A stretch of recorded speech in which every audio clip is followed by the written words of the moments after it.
Welcome to ADHD Power Tools, where we give you the tools to unlock the power within.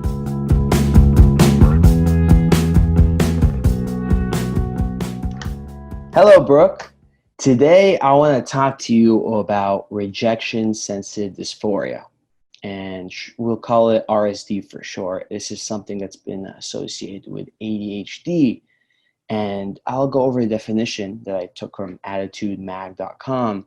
So basically what RSD is, rejection sensitive dysphoria, it's an extreme emotional sensitivity and pain triggered by the perception that a person has been rejected or criticized by an important role in their life. It may also be triggered by a sense of falling short, failing to meet their own high standards or other expectations. Now, I wanna ask you, what are some tools, ways we can embrace this and help and treat RSD? What do you think about RSD? Well, first of all, I know we spoke about mindset in the past. I think a lot of it is just knowing that this exists and it's real for people with ADHD. Both Mm-hmm. you and I have ADHD. And Mm-hmm. I can tell you, before I even knew what RSD was, I was experiencing those things, and I still do. But the old term knowledge is power. Just understanding why something's happening helps you to get through it and to the next level. Exactly.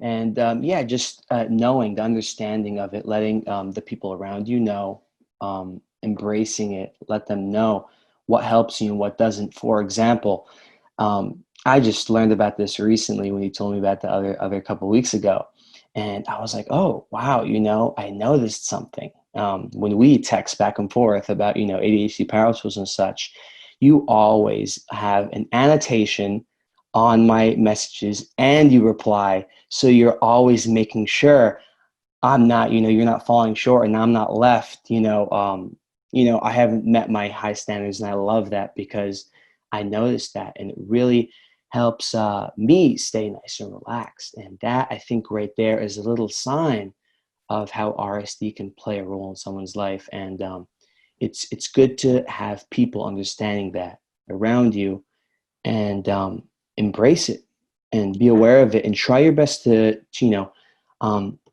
you know, take in the pain. The pain.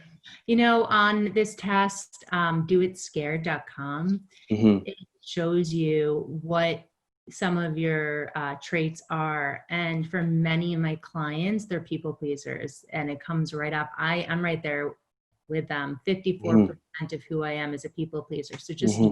knowing that, Hmm. I generally speaking say no to myself because I'm saying yes to so many obligations, right? Hmm. Obligations. Hmm. These Hmm. obligations are things that are not my priorities, but I just say yes to. With age, Hmm. I have gotten better with it. Hmm. But Hmm. at the same time, I always have to come back to my priorities, my core values, and what are my goals, and what does my calendar say? Do I actually have time to do things for this person or meet up with this person? Because we do tend to be these people pleasers. Exactly. And being aware of that and trying your best to, go back to your calendar, go back to your to-dos and your values, and understand that the core of yourself. And don't please too much, but you gotta do what you gotta do sometimes. Yeah, you don't want to fall short on who you are as a person. Hmm. But Hmm. remember, you have to have your tank full before you can please others and help others. And I mean, I say that to parents, whoever, you can't provide for others unless you're providing for yourself. Exactly. You gotta meet in the middle. It's always meet in the middle. Exactly. 100%. Exactly. And 100%. I know that with RSD, when us ADHDers feel hypersensitive about something that happened and we have this emotional reaction to it, sometimes we just shut down and we stop trying. And, these are like bright, capable people. Um, Hmm. Hmm. so just recognizing why we're stopping and trying. Is it real, or is it just an emotional state of being right now? And I also really like thinking about having someone to bounce ideas off of, someone you trust, someone who's like the COO of your brain, who can say, no, Brooke, this is just Exactly. you being emotional. Exactly. Get over Exactly. it. Hmm. And if I don't have that person, which luckily I do right now, my Hmm.